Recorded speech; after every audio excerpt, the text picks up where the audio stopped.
Voglio vedere se sono capace di trovare quei giocatori che ho giocato contro il Longarone. Longarone Calcio, San Biagio di Callalta, Pro Roncade erano avversari storici nella stagione calcistica 1962-63. La squadra dolomitica venne decimata dall'onda devastante del Vajont. Il trevigiano Raimondo Giuriato ha cercato di ritrovare i sopravvissuti di quella squadra e dopo 55 anni ci è riuscito.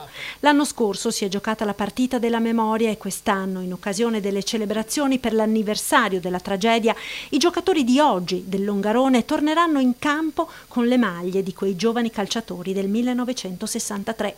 Ma stavolta si vuol fare di più. Sono tante le squadre, oltre a San Biagio e Roncade, che in quel campionato sfidarono Longarone.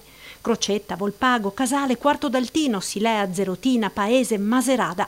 Proprio a quei giocatori si rivolgono i sopravvissuti. Facciamo un appello anche alle altre squadre che partecipavano al girone di quell'anno, se qualche giocatore di quelle squadre volesse venire a Longarone. L'appello è quindi agli ex avversari del campionato 62-63 affinché domenica 6 ottobre partecipino alla giornata dedicata al ricordo delle vittime del Vajont. Di quella partita ho un ricordo che mi ha sempre portato. Io sono uno che ha fatto carriera, ho giocato a livelli nazionali e ogni volta che scendevo su qualche stadio 10, 20, 30.000 persone mi veniva in mente certi giocatori, che ce n'era uno, un'ala destra che era alla Garrincia, non si riusciva a marcare, è stata una roba che quella per anni e anni lo dicevo, ma che fine avrà fatto?